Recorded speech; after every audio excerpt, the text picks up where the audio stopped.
sehat-sehat semua, yang cewek cantik, yang cowok pun ganteng-ganteng, apalagi mau dicari, ya kan?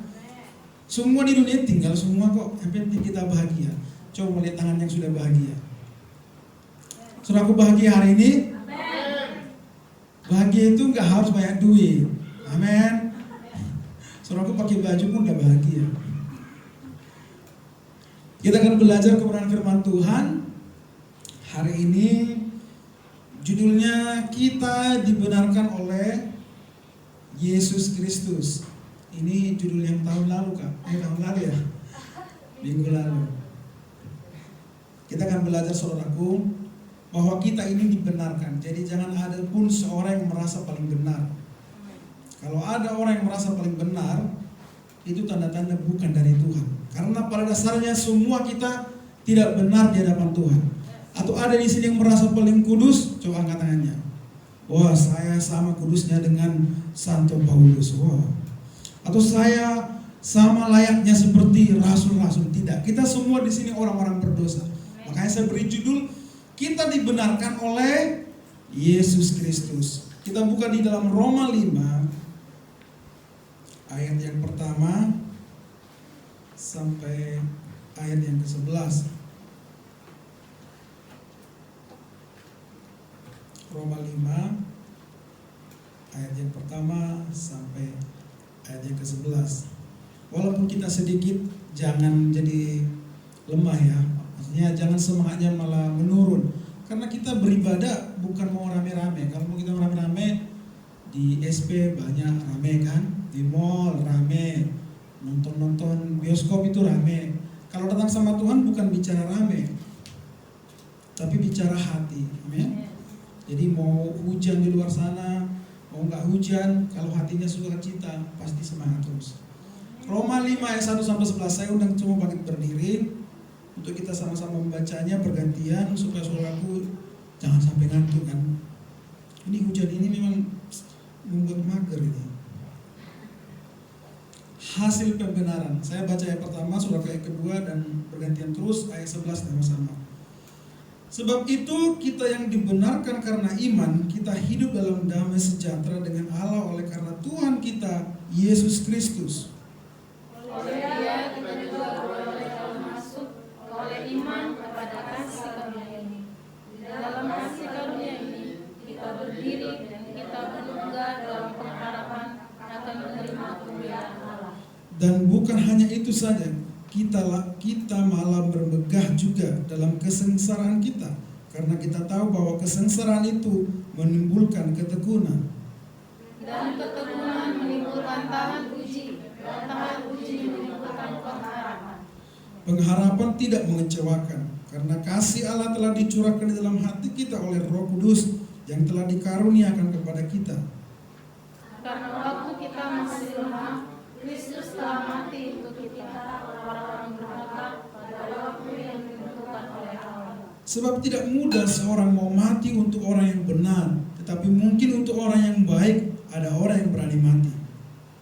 Akan tetapi Allah menunjukkan kasih-Nya kepada kita oleh karena Kristus telah mati untuk kita ketika kita masih berdosa.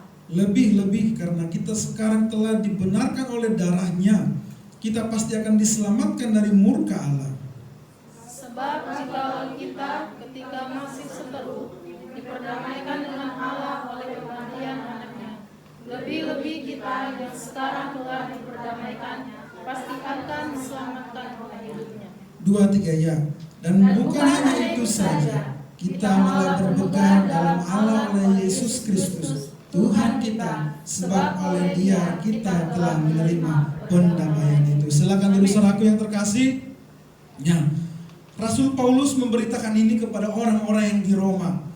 Supaya apa? Orang-orang Roma bisa menerima Tuhan Yesus. Karena pada saat itu orang-orang Roma ya tidak percaya kepada Yahweh, tidak percaya kepada Tuhan, penyembah-penyembah berhala.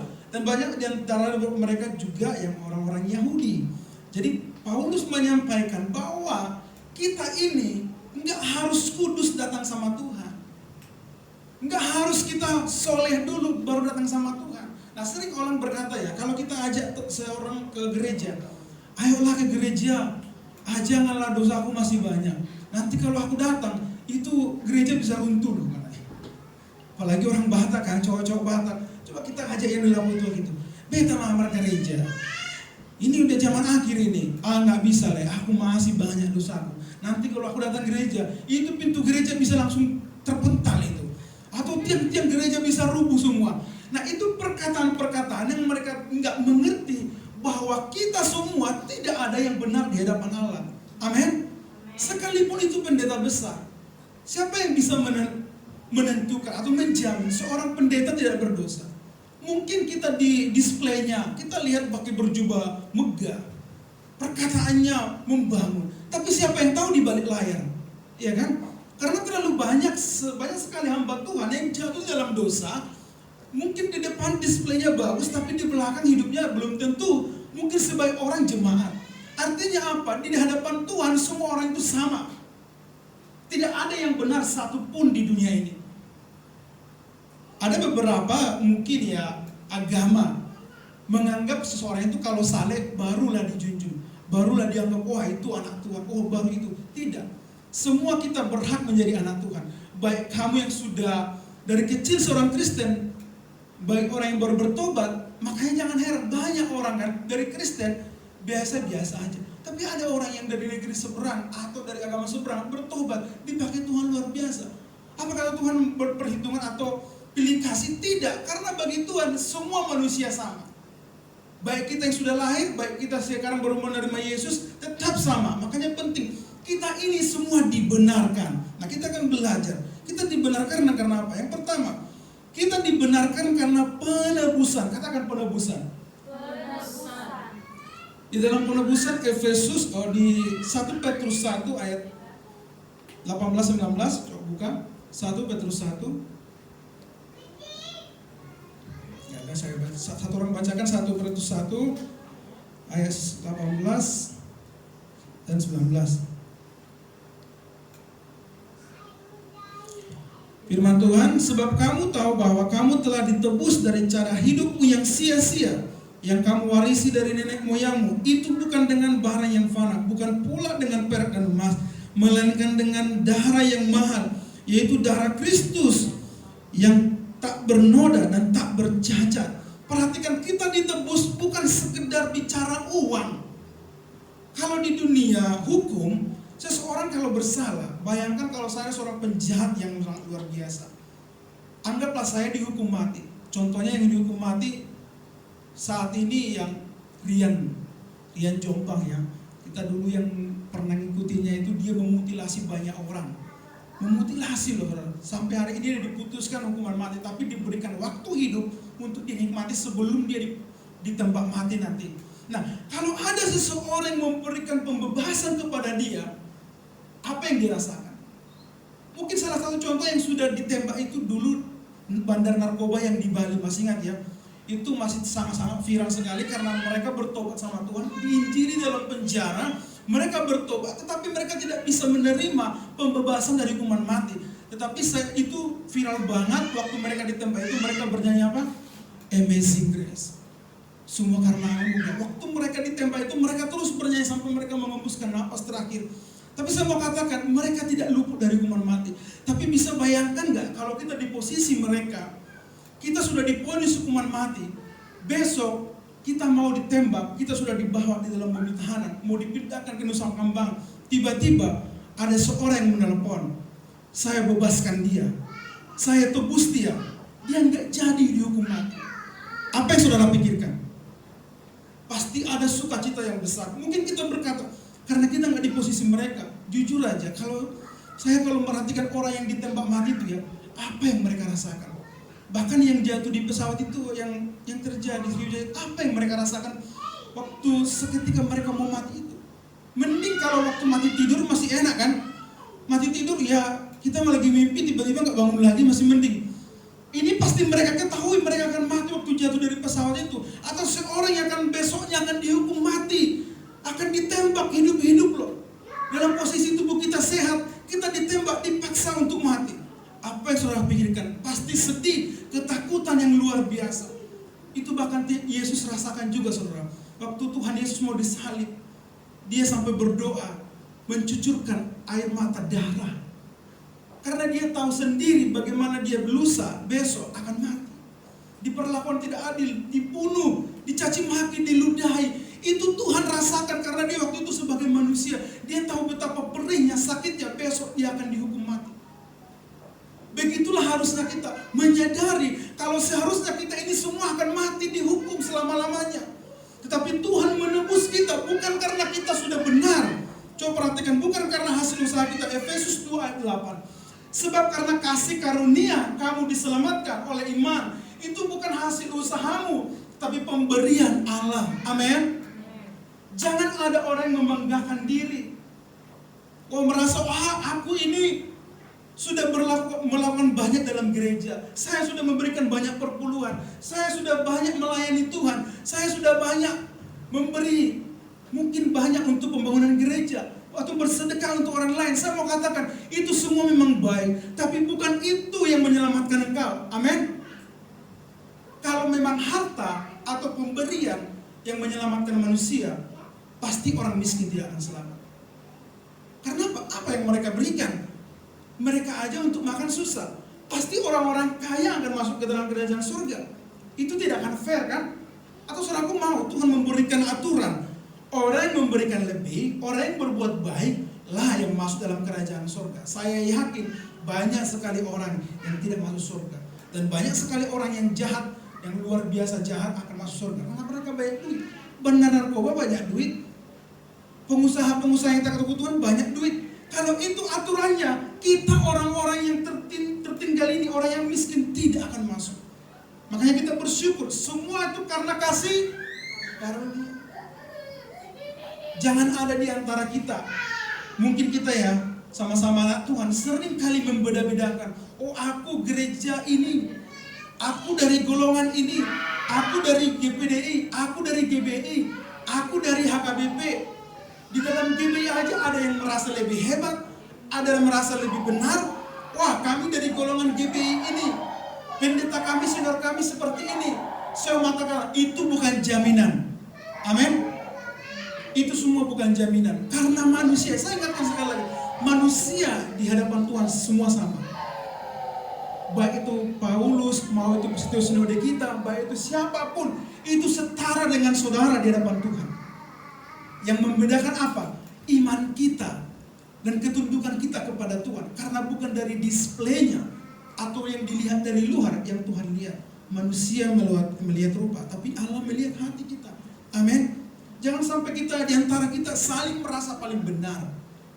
Saya beberapa melihat ya, ada orang yang merasa paling benar menghakimi pelayanan seseorang. Apalah pelayanan kalian itu? Pelayanan kalian itu kecil, jemaatnya nggak banyak. Apa mungkin nggak ada Tuhan di sana? Nggak ada pertumbuhan? Saya mau katakan bukan itu ukurannya. Nabi Yeremia selama dia menginjili, memberitakan Injil kepada orang Israel sebelum mereka dibuang ke Babel, satu pun tidak ada yang bertobat. Sampai capek Yeremia ngomong terus, bertobatlah, jangan lakukan lagi yang tidak berkenan di mata Tuhan, jangan menyembah berhala. Orang Israel tidak peduli. Bahkan sudah aku baca di akhir-akhir cerita dari Yeremia, dia pernah dilempari dengan batu, dipukuli. Mereka tidak mau mendengarkan perkataan Yeremia. Apakah Yeremia gagal melakukan tugasnya? Tidak. Dan apa ujung-ujungnya? Akhirnya setelah Nabi Yeremia ditugaskan, mereka tidak mau bertobat. Tuhan buang semua orang Israel ke Babel. Mereka menjadi budak di sana. Artinya apa? Bukan ukuran seseorang sukses dalam sesuatu baru mereka merasa benar. Tidak. Walaupun kamu melakukan kesalahan, bukan berarti kamu lebih jahat dari mereka. Artinya kalau kita menyadari sampai di sini, kita semua sama. Jangan seorang pun di antara kita saling menghakimi. Amin. Jangan merasa, wah kami lebih benar. Dan saya tipikal hamba Tuhan yang tidak membanding-bandingkan. Saya selalu sampaikan kepada istri saya, gereja apapun sama di mata Tuhan. Mau karismatik, mau HKBP, Katolik, sama di mata Tuhan. Tidak ada bedanya. Yang membedakan itu manusia. Merasa karismatik lebih benar, itu tidak benar. Karismatik juga banyak yang tidak benar. Yang memang semuanya Katolik atau HKBP tidak benar. Walaupun mereka ada yang minum tua, ada juga orang karismatik yang minum tua. Saya mau katakan, jangan sampai label gereja atau kepercayaan iman kita yang menjadi penghambat merasa kita paling benar. Nah, itu yang dilakukan orang-orang Farisi. Merasa mereka paling benar, mereka selalu menghakimi murid-murid Yesus. Mereka selalu menghakimi Yesus. Karena apa? Pikiran mereka merasa paling benar. Ingat, kalau orang merasa paling benar, saya ingatkan sekali lagi, itu berasal dari iblis, bukan dari Tuhan. Karena kebenaran adalah Tuhan. Manusia tidak ada yang benar. Kalau manusia membenarkan dirinya, itu dari iblis, percayalah. Kalau dia menghakimi engkau karena dia lebih baik, percayalah, dia bukan dari Tuhan. Walaupun dia terlihat rohani sekali, yakinlah, orang Farisi juga seperti itu. Dia puasa 3 kali seminggu. Semua mereka lakukan, Taurat itu mereka lakukan. Tetapi mereka suka menghakimi, itu bukan dari Tuhan. Amin. Jadi anak-anak gembira belajar, walaupun kamu tidak punya apa-apa, kamu nggak mewah, kamu nggak megah, kamu nggak wow seperti gereja lain atau seperti orang lain, jangan kau merasa rendah. Karena di hadapan Tuhan kita semua sama.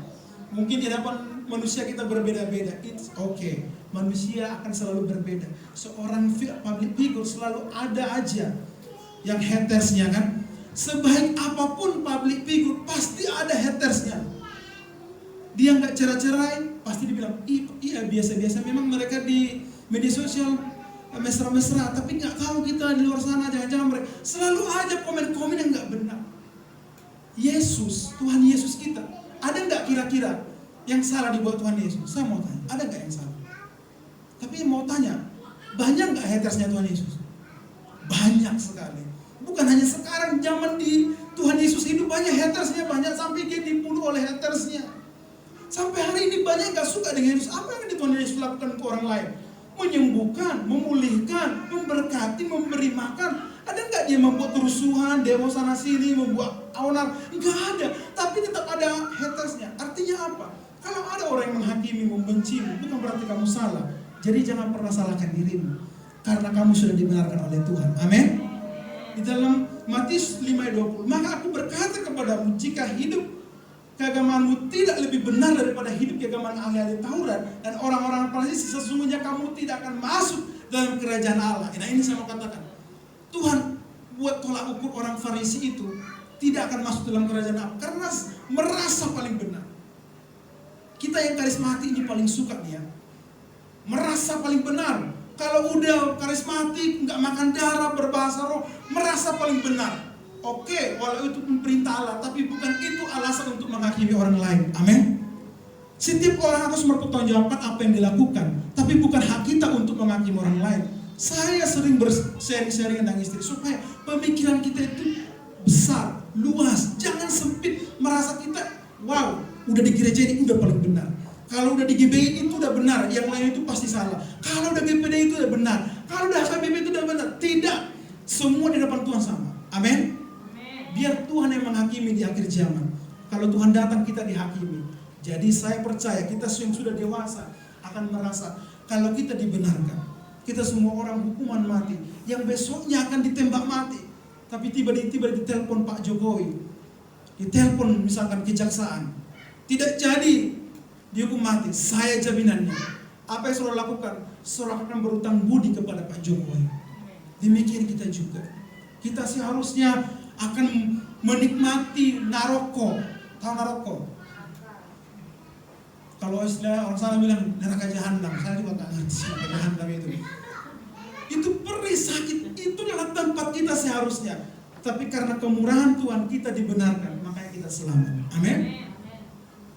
Nah, yang kedua, yang pasal pertama, bukan karena kita Kristen, saya bilang ya, bukan karena Kristen ini. Jangan karena kita, wah, aku anak pendeta. Dari kecil saya anak pendeta. Saya mau katakan anak pendeta tidak menjadi masuk surga. Mau kamu anaknya rasul, nggak masuk surga. Contohnya siapa? Eli. Nabi Eli, dia seorang imam, tetapi anaknya tidak berguna, melakukan kejahatan di mata Tuhan. Kalau saudara baca di dalam kitab itu, anaknya itu bukan hanya sampai anaknya yang dihukum Tuhan, sampai keturunannya 10 kali dihukum Tuhan, tidak dipakai Tuhan menjadi imam. Karena kesalahan oleh Imam Eli tidak mengajari anaknya dengan sungguh-sungguh. Bukan jaminan seorang anak, seorang imam atau seorang nabi menjadi selamat. Jadi jangan sampai kita berpikir, aku ini anak pendeta, bapakku gembala, bapakku itu sinode, kita otomatis selamat. Tidak, saya mau katakan, tidak ada jaminan jabatan seseorang diemban selamat bagi Tuhan. Amin. Jangan buat itu menjadi patokan. Makanya kita berlomba-lomba. Kalau kita orang yang dibenarkan, pasti kita mengabdi sama Tuhan. Nah, selanjutnya kita dibenarkan oleh Roh Kudus. Katakan Roh Kudus. Roh Kudus adalah memateraikan kita di dalam Efesus 1 ayat 3. Di dalam Dia kamu juga, karena kamu telah mendengar firman kebenaran, yaitu Injil keselamatan. Di dalam Dia kamu juga, ketika kamu percaya, kamu dimeteraikan dengan Roh Kudus yang telah dijanjikannya itu. Artinya apa? Dimeteraikan. Ini sudah pernah saya sampaikan di sini juga. Kalau saudara mau beli sesuatu, misalkan kakak ini punya duit dia, mau beli kapling dipungkur, harganya 30 juta. Saudaraku waktu itu udah berdiskusi panjang, terus buat perjanjian, terus tanda tangan aja. Kalau nggak ada materinya, kira-kira kuat nggak?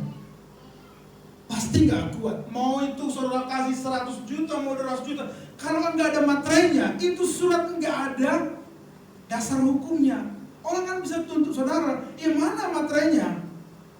Kenapa saudaraku hanya tulis gitu-gitu aja? Kalau nggak ada materinya, tidak ada yang mengikat di sana. Nah, ini Roh Kudus adalah sebagai tanda yang memateraikan kita bahwa kita sudah diselamatkan dan dibenarkan oleh Tuhan. Amin. Nah, penting ini loh, kita pahami. Setiap kita yang sudah percaya kepada Yesus, saudaraku harus percaya bahwa Roh Kudus sudah ada di dalam dirimu. Itu keyakinan yang paling dasar orang Kristen harus ketahui. Jangan sampai dia berpikir, Tuhan kita di mana ya? Roh Kudus itu setelah saudaraku berdoa, menerima Tuhan, dibaptis dan percaya kepada Tuhan, itu Roh Kudus otomatis sudah hidup di dalam kita, yang memateraikan kita sampai Tuhan datang menjadi jaminan bagi kita. Amin. Nah, ini penting. Kenapa? Seringkali jujur aja orang Kristen ya, orang Batak sudah lahir dari kecil sebagai orang Kristen, nggak percaya sama Roh Kudus. Di kampung kami sampai ada istilah, karena kami dulu main karismatik di kampung, Partun Tondi. Tahu Partun Tondi? Para Roh Kudus. Karena banyak di antara sebenarnya kita orang Kristen, orang Batak, nggak meyakini kehadiran Roh Kudus. Mereka hanya berpikir Roh Kudus itu berlaku di zaman waktu Tuhan Yesus atau zaman rasul-rasul. Makanya mereka mengabaikan, padahal Roh Kudus inilah yang memateraikan kita dengan Allah. Amin. Bahkan di dalam kitab juga mengatakan, Roh Kudus lah yang mengajari kita berdoa. Karena kita tidak tahu kita harus berdoa seperti apa. Saudaraku pernah nggak? Bagaimana sesaknya saudaraku punya permasalahan, pergumulan. Saudaraku sampai tidak bisa berkata-kata. Tapi saudaraku hanya menangis. Tapi seolah-olah saudaraku mengalami suatu kelegaan. Itu Roh Kudus yang berbicara langsung kepada Tuhan. Bahwa sesuatu nggak bisa kita sampaikan, perkeluhan kita. Tapi Roh Kudus itulah yang menyampaikan kepada Allah. Memberikan kita kelegaan. Amin. Itu artinya apa? Kita harus menghidupkan Roh Kudus di dalam hidup kita. Amin. Roh Kudus itu seperti apa sih? Bagaimana sih mendeteksi kehadiran Roh Kudus? Contohnya saudara, karena kita sudah diberikan Roh Kudus oleh Tuhan. Saudaraku, kalau pergi ke rumah teman, mungkin saudaraku lihat ada uang segenggam terletak mungkin di bawah kursi, nggak ada yang tahu. Waktu saudaraku mau ngambil itu, pasti ada suara yang dalam hati saudara mengatakan ambil, atau bilang jangan ambil. Kalau bilang misalkan jangan, lebih banyak bilang jangan, itu Roh Kudus dominan dalam diri. Contoh kita mau melakukan sesuatu berbuat dosa, kita mau lakukan sesuatu yang mencuri, misalkan mengambil mangga orang. Enak memang mangga itu udah kuning, udah dimakan. Orangnya pulang kampung pula kan, nggak ada yang jaga. Orangnya pulang kampung, anjingnya pun udah dititip sama tetangganya. Jadi memang rumah itu kosong lah, mati pula lampunya, udah malam-malam. Mangganya itu menggiurkan. Lagi di apa pula kan ya, apa namanya itu kalau istilah orang hamil itu ngidam. Oh, padahal belum hamil aja udah ngidam ya. Ngidam mangga kan. Oh, aku ambil ini gak ada orang. Tapi Roh Kudus selalu berkata, jangan, itu bukan milikmu. Jangan. Itu artinya apa? Kamu sudah memiliki Roh Kudus. Amin. Dengarkanlah Roh Kudus. Tapi ada juga simbolis dalam dirimu. Ambil aja, enak kok. Orang-orangnya nggak ada, cuma satu mangga, nggak apa-apa itu, berapa lah, kalaupun ketahuan udah bayar aja 10.000. Tapi bagi Tuhan semua sama, dosa itu sama. Amin. Jadi kalau saudaraku mendengar suara-suara itu dalam dirimu, percaya itu Roh Kudus. Bahkan bagi saya sendiri ya, nggak tahu saudara, saya sendiri suka gimana ya, kepada diri saya sendiri, saya sering kayak bertukar pikiran ya. Tapi jangan sampai seperti Rocky Gerung ya. Rocky Gerung yang bilang loh, karena memang psikologinya terlalu tinggi, dia nggak punya pasangan. Karena apa? Dia bilang dia berimajinasi dengan pikirannya, bisa ngomong sendiri, bertukar pikiran sendiri, berbicara dengan pikirannya. Itu karena imajinasinya terlalu tinggi. Tapi saudaraku, betul loh sebenarnya. Karena di dalam diri kita ada dua pribadi. Amin. Ada kita dan Roh Kudus. Harusnya saudaraku, setiap saudaraku melakukan sesuatu, saudaraku harus diskusi sama Tuhan di dalam dirimu. Tuhan, aku suka loh sama cowok itu. Kira-kira Tuhan berkenan nggak? Kalau Tuhan berkenan, tunjukkanlah cara-caramu Tuhan. Atau saudara langsung bilang, Tuhan aku suka sama cowok itu, walaupun ada pacarnya, putuskan aja, biar kami jadi. Ataupun pacarnya itu pas pulang kerja jatuh di dalam motor katanya, wah ngeri kali lah itu ya, sampai didoakan kayak gitu Pak, supaya dapat. Enggak lah, kalau kita memiliki Roh Kudus, kita bisa berdiskusi dengan Tuhan, loh enak sekali sebenarnya. Kita bisa menangis dengan Tuhan bersama-sama. Waktu kamu mengalami penderitaan, kamu bisa ngomong sama Tuhan. Saya ingatkan sekali lagi, berdoa pun di dalam Alkitab enggak pernah dicatat tutup mata, lipat tangan. Tuhan cuma suruh bilang, masuk dalam kamar, berdoa. Di tempat tersembunyi, maka Tuhan akan mendatangi engkau, karena Dia Allah yang tersembunyi memberkati engkau. Artinya tidak ada yang Alkitab mencatat berdoa itu harus tutup tangan, lipat tangan, kamu berdoa. Kamu bisa juga buka mata, ngomong-ngomong sama Tuhan. Kamu kayak gini-gini bisa aja. Nggak ada yang salah di depan Tuhan. Tuhan itu nggak seformal yang kita bayangkan. Oke lah, kalau kita perjanjian lama harus yang formal. Wah, nggak boleh saudara sembarangan masuk gereja kayak gini. Harus di luar. Yang masuk ke gereja itu atau di bait suci waktu itu harus imam. Ada di namanya Roh Maha Kudus, itu hanya imam besar. Itu pun dia nggak boleh berdosa. Kalau berdosa, itu dia harus diikat pakai rantai. Kalau dia ditarik nggak bergerak lagi, berarti dia udah mati karena dia berdosa. Itulah saking kudusnya. Memang di perjanjian lama kita harus formal-formal. Pakaian kita pun nggak ada yang boleh compang-camping, harus mewah, harus kudus, layak. Kita harus dicuci. Makanya kalau sudah lihat tabernakel itu yang diaplikasikan oleh masjid. Itu ada pembasuhan kaki, pembasuhan kuping, semua harus dibasuh. Karena apa? Kita waktu itu, orang-orang Israel waktu itu masih jasmania, masih yang terima fisik. Tapi sekarang Tuhan bukan berbicara, kamu harus berdoa. Oh Tuhan, roh kami, doa istriku di sorga. Harus tangannya pun kayak gini. Oh Tuhan, jangan kami. Ya, sama Tuhan gak kita. Gimana kamu bersahabat, berdua? Kalau curhat, kayak gitulah sama Tuhan. Tinggal ngomong aja, Tuhan, aku kayaknya mau dijatuhkan terus loh Tuhan di perusahaan itu. Kayaknya ada orang yang cari-cari muka. Malah mukanya di situnya. Terus dia cari muka supaya aku dijatuhkan. Ngomong aja sama Tuhan. Tapi di kamar, jangan kamu di pinggir jalan ngomong kayak gitu. Tuhan, aku lihat mobil ini gak ada yang mau numpang sama aku. Nanti orang pikir kamu gila. Datang satu diangkut ya kan? Ya Tuhan gila. Dibawa ke bidang humas, janganlah. Tapi kan firman Tuhan bilang, kayak dalam kamarmu, kamu berdoa. Jadi kamu harus sampaikan kepada Tuhan apa yang disiapimu. Ingat, Roh Kudus itu dekat. Kalau agama yang lain, Tuhannya di dalam patung, itu pun diam terus. Diam terus, udah ngomong apa pun diam terus. Dipukul-pukul pun dia diam aja kan. Makanya Tuhan kita nggak ada boleh patung. Tuhan kita itu roh. Mungkin ada yang seberang lain-lainnya. Harus pakai speaker yang besar-besar. Mungkin ya nggak tahu lah, mungkin sinyalnya jelek atau apa kan nggak kedengaran. Tapi Tuhan kita itu di sini. Mungkin kamu nggak harus berkata-kata, di dalam hatimu pun kamu berkata-kata, Dia dengar. Dia Allah yang baik, amin. Jadi kita sangat beruntung sekali punya Tuhan yang luar biasa memberikan Roh Kudus kepada kita. Jadi kuatkan sinyal Roh Kudus, amin. Sinyal Roh Kudus itu apa? Memberikan arahan yang benar buat dirimu. Kalau kamu mencuri, pasti Dia ingatkan, jangan anakku, jangan. Kamu dengarkan Dia, turuti, itu Roh Kudus, amin. Kalau kamu mau pacaran, wah kamu lihat dia baik, ya kamu doakan, kamu turuti. Kalau mulai dia aneh-aneh, kamu tinggalkan. Itu bukan dari Roh Kudus, ya. Kalau kamu pacaran, bukannya dibawa ke gereja, dibawa ke Barelang, jam 1, jam 2, jam 3, terus udah tinggal sampai ke ujungnya, masuk lagi jam 2. Cowok itu cari yang bawa ke gereja, amin. Kalau kamu dibawa ke gereja, pasti kamu bawa ke surga nanti. Kalau dia bawanya kamu kemana-mana, yakinlah.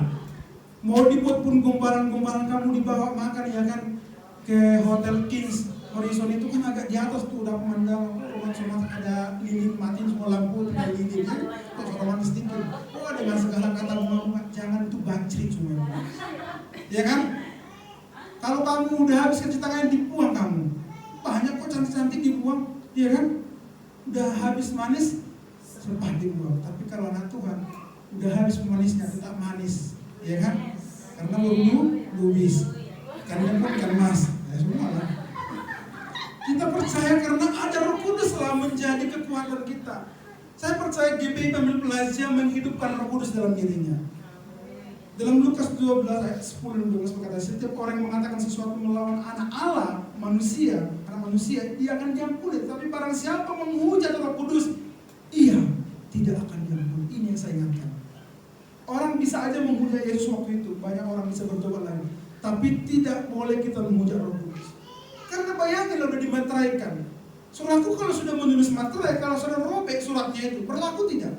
Tidak akan berlaku. Sama dengan saudara. Kalau saudaraku sudah dimateraikan oleh Roh Kudus sampai Tuhan datang menjemput kita, saudaraku hujat Tuhan, hujat Roh Kudus sendiri yang memeteraikan kita, ya otomatis kita gugur.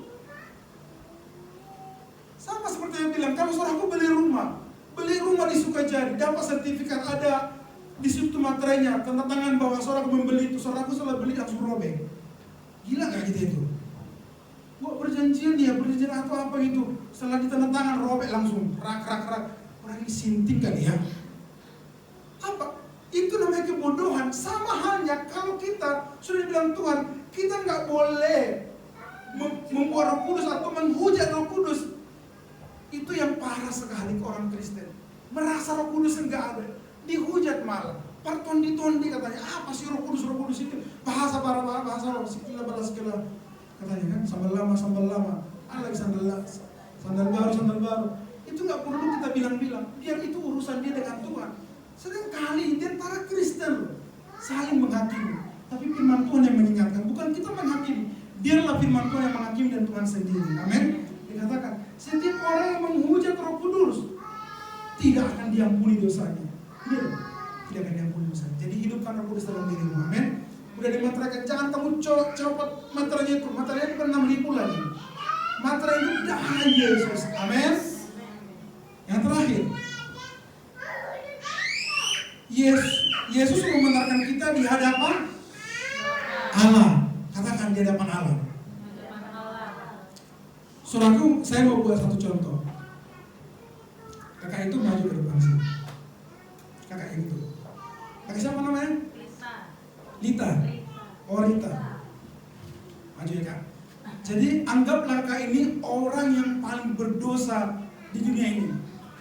Jadi ditimpakan, anggaplah dia manusia nih ya. Dialah pencuri, dialah pembunuh, dialah penggosip, si Jabir, si Muncung, sudah sih. Pokoknya sama dia lah semua. Inilah orang yang paling berdosa. Nah, satu lagi, kakak yang mana? Kakak yang baju hitam. Jadi kakak di sini, sebelah sini. Sebelah sini kak. Sebelah sini. Kakak di sini. Kakak baju hitam maju kak. Maju aja. Minimal jadi promosi ya kan. Cowoknya pun udah soal semua mulai sini. Oke, Arab sini ya. Kak Arab sini. Oke. Nah, ada ini adalah gambaran Tuhan Yesus. Anggap aja Tuhan Yesus ya. Tapi bukan Tuhan Yesus yang jadi ladies ya. Anggaplah Tuhan Yesus. Jadi Tuhan Yesus sudah mati untuk ada ini, untuk menebus dosanya dia sampai mati di kayu salib, tercurah. Jadi kakak yang satu lagi kak, maju kak. Kakak kayaknya paling gagah. Jadi terlihat bapak. Kakak ini kakak yang depan. Kakak siapa namanya? Iya. Nah, kakak ini sebelah sini. Kakak itu sebelah sini. Oke. Agak sebelah sana, Arab sini. Arab enggak, maksudnya kita berjejer, ada pakai ini. Oke, jadi Arab sini ya. Ini adalah seorang yang pendosa luar biasa.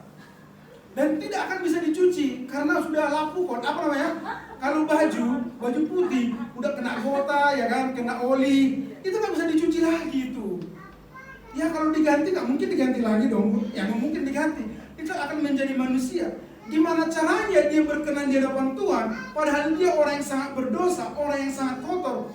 Yesus datang menebus dia, mati di kayu salib, menggantikan dia. Terus kakak maju ke dia, maju terus belakangin dia kak. Maksudnya, oke, saya. Jadi karena kakak ini kan lebih pendek, ini bapak kita yang besar, maksudnya bapak Tuhan Yesus, cantik kok kakak ini ya kan. Dialah bapak kita, dia melihat dosa dia tidak lagi nampak. Karena apa? Ada Yesus di depan dia yang terlihat sempurna, tak bercacat, itu yang Allah lihat. Itu yang Tuhan saya sampaikan. Tuhan Yesus menjadi pembenaran kita di hadapan Bapa. Di perjanjian lama, orang yang jahat, orang yang kotor tidak akan bisa melihat Allah. Makanya waktu Tuhan bertemu dengan Musa, Tuhan bilang sama Musa, tanggalkan bajumu, kalau enggak dia akan mati. Di dalam pemikiran, pemahaman orang Israel zaman dulu, manusia nggak boleh bertemu dengan Allah. Kalau bertemu pasti mati. Itu terjadi waktu Tuhan bertemu dengan orang-orang Israel yang jahat. Mereka mati seketika. Tetapi Yesus sekarang menjadi perantara kita yang menebus dosa-dosa kita. Jadi Allah, Bapa kita, melihat adik kita yang sangat berdosa ini tidak lagi cacat, tidak lagi ada dosanya, karena ada Yesus yang menebus kita. Amin. Menjadi pendamai kita. Silakan dulu saudara. Terima kasih, berikan tepuk tangan Tuhan. Demikianlah kita diperhadapkan dengan Bapa. Jadi saudaraku, nanti kalau saudaraku meninggal, saudaraku tidak ditanya lagi apa dosamu, enggak akan dicatat lagi itu. Makanya satu kali Yesus mati untuk menyelamatkan orang. Sekali itu aja, enggak harus kedua kali. Jadi saudaraku berbuat dosa apapun, tapi ingat loh ya, bukan saudaraku mengerti kebenaran ini, besok saudara mencuri aja, aku diampuni kok, nanti Yesus di depanku kok membela aku. Tidak. Artinya kalau kita sudah dibenarkan oleh Tuhan, nanti di surga yang menghadap Bapa bukan engkau, tetapi Yesus yang membawa kamu, memegang tanganmu. Nanti kan kalau kita kembali ke surga, malaikat membawa kita kan kepada Yesus. Nanti Yesus membawa kita kepada Bapa. Bapa, ini aku sudah tebus, tapi ada di situ namanya simbolis pendakwa. Jadi Tuhan Yesus itu selalu pengacara kita lah kalau dihukum. Dia akan selalu membela kita. Tuhan, Bapak, aku sudah mati di kayu salib. Aku sudah mencurahkan darahku yang tak bercacat, tak bernoda untuk menyelamatkan anak-anakku ini. Dia pantas untuk diselamatkan. Dan Bapak melihat bahwa di dalam dirimu tidak ada lagi cacat itu. Kamu sudah putih bersih karena ada Yesus dalam dirimu. Pasti engkau selamat. Amin. Jadi jangan ada sampai di antara kita, jangan sampai berpikir aku udah melayani, aku udah buat banyak, sekarang aku mau santai dulu, aku nanti udah pasti masuk surga. Tidak. Hanya Yesus yang membuat engkau masuk dalam kerajaan surga. Amin. Atau ada nggak sih di antara kita yang tidak bisa berdosa dalam satu hari? Saya yakin nggak ada yang tidak bisa berdosa. Karena dosa itu nggak harus kamu mencuri. Berpikir aja, ini ya, yang laki-laki. Biasanya dalam pikiran kita, kalau ilmu kedokteran bilang, ini ilmu kedokteran loh, laki-laki itu menurut saya salah. Ada yang bilang sampai ratusan kali berpikiran tentang yang porno-porno katanya. Itu memang secara manusia ada. Tapi kebenaran firman Tuhan berkata, jika engkau mengingini sesamamu di dalam pikiranmu aja, kamu sudah berzina. Artinya apa? Di setiap hari gak mungkin kita gak berdosa. Kita lihat orang lain cantik kali, walaupun kita nggak langsung meminang dia, tapi mengingini aja, itu sudah berdosa. Kamu benci kepada orang lain karena dia lebih maju, kamu itu berdosa. Kamu iri kepada orang lain, itu berdosa. Kamu menyakiti sahabatmu, itu sama dengan membunuh juga. Artinya apa? Tidak ada yang tidak berdosa. Jadi jangan sampai kita merasa paling benar. Semua kita dibenarkan oleh Tuhan. Amin. Jadi jelas firman Tuhan pada pagi hari ini mengingatkan kita ya. Kita dibenarkan oleh, yang pertama oleh penebusan Tuhan, yang kedua oleh Roh Kudus, dan yang terakhir oleh di hadapan Bapa. Di dalam Roma 8:34 berkata, Kristus Yesus yang telah mati, bahkan lebih lagi yang telah bangkit, yang juga duduk di sebelah kanan Allah, yang akan malah menjadi pembela bagi kita. Amin. Jadi percayalah, semangatlah semuanya. Jangan takut. Dunia ini tidak akan memberikan yang terbaik buat kita. Wow, walaupun gedung-gedung dibangun tidak ada gunanya. Batam kita pikir dulu bagus, semua banyak gedung dibangun, tapi semua sekarang kosong. Kenapa? Corona. Semua orang membangun tempat pariwisata bagus-bagus, indah-indah, mengeluarkan banyak duit. Dipikir mereka dengan itu mereka bisa bahagia. Tidak bisa juga. Orang tidak bisa sekarang wisata. Kenapa? Corona. Artinya dunia ini bukanlah tempat yang terbaik buat kita. Amin. Jadi tetaplah bersuka cita. Apapun yang terjadi, mau corona, mau pekerjaan, mau ada masalah, tetaplah tersenyum. Amin. Karena Tuhan selalu bersama dengan kita. Dia yang membenarkan kita. Kalau kita percaya kita orang-orang benar, jangan suka menghakimi. Amin. Saya yakin jemaat di tempat ini gak suka menghakimi. Mau seperti apapun gereja orang lain, mau seperti apapun cara mereka beribadah, itu semua sama. Ya kalau penting kita buat sekali himni, emang kenapa? Ada yang salah? Gak ada yang salah. Jangan sampai bilang, hantu kamu yang suka ngantuk. Jadi ngantuk dalam mobil pun nonton pun nggak, kerja pun nggak, padahal break cuma setengah jam, sempat tidur dia loh. Saya ada teman di PT gitu loh, break cuma setengah jam, dia bisa sempat tidur 15 menit. Kalau saya itu sakit loh kepala, karena kepala kita kan butuh istirahat otaknya itu kan, ini baru dia mungkin berhenti langsung jalan lagi, ya sakit kepala jadinya. Jangan kita asprenges, asal dikit-dikit nangis, asper asal sedikit modal, ya kan? Tapi saya percaya gereja di tempat ini, walaupun kita sedikit, tapi kita semangat kita berapi-api. Amin. Tidak peduli, jangan lihat kursinya kosong. Mungkin ada adik yang baru datang sini, kursinya kok sedikit ya, memang karena hujan juga. Kalau nggak hujan memang lumayan, ya kan? Di luar sana lebat sekali memang. Tapi jangan itu ukurannya. Jangan sampai kursinya sedikit, pemain musiknya kayak kurang. Kalau mau bagus-bagus di kafe, banyak loh. Bahkan ini banyak kafe kopi itu musiknya keren-keren, luar biasa. Penyanyinya pun keren-keren, di situ aja kita. Nyanyi sambil lagu-lagu kan. Misalkan lagu-lagu TikTok kita di situ. Kami nggak mungkin kan. Kita di sini mau bertemu dengan Tuhan Yesus. Kita bukan mau cari musik, bukan mau cari banyaknya kursi, bukan mau lihat AC-nya atau ada lampu klip-klip, ya kita nonton konser aja. Atau ke diskotik lebih banyak lagi. Apanya klip-klipnya kan masuk kita ke square. Wah, langsung masuk square, langsung dilayani kita di situ. Tapi tetap sampai di rumah pun kita tidur gini-gini terus ya. Tapi saya yakin jemaat Bidang Berbahasa mencari Tuhan di tempat ini. Amin. Saya yakin firman Tuhan buat pagi hari ini untuk kita, biarlah kita lakukan supaya kita terus semangat melayani Tuhan. Kita berdoa. Bapa dalam surga, terima kasih Tuhan.